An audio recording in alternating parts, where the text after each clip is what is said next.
L'Ouganda va bénéficier d'une enveloppe de près de 125 millions de dollars du Fonds monétaire international pour assurer un appui budgétaire au pays. Cette enveloppe est décaissée par le FMI dans le but de marquer l'achèvement du premier examen de l'accord de facilité élargie de crédit conclu en juin 2021 avec l'Ouganda.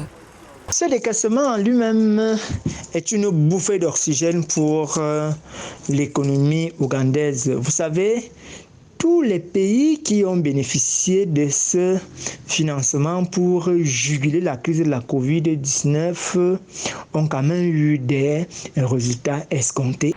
D'après le Fonds monétaire international, l'économie ougandaise a été durement touchée par la pandémie de Covid-19 qui a érodé les moyens de subsistance des populations. En outre, l'institution indique également que le déficit budgétaire s'est considérablement creusé, poussant la dette publique à près de 50% du PIB en juin 2021 et en augmentant les coûts de financement.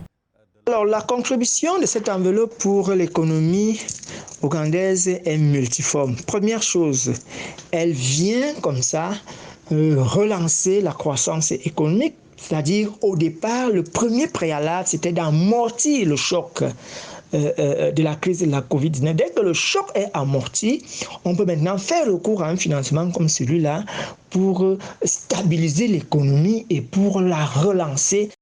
Ainsi, cette action portait à 385 millions de dollars le décaissement total du FMI dans le cadre de l'accord d'environ 1 milliard de dollars. L'accord de facilité élargie de crédit porte sur un programme qui vise à soutenir à court terme la réponse à la pandémie de Covid-19 et à stimuler une croissance plus inclusive.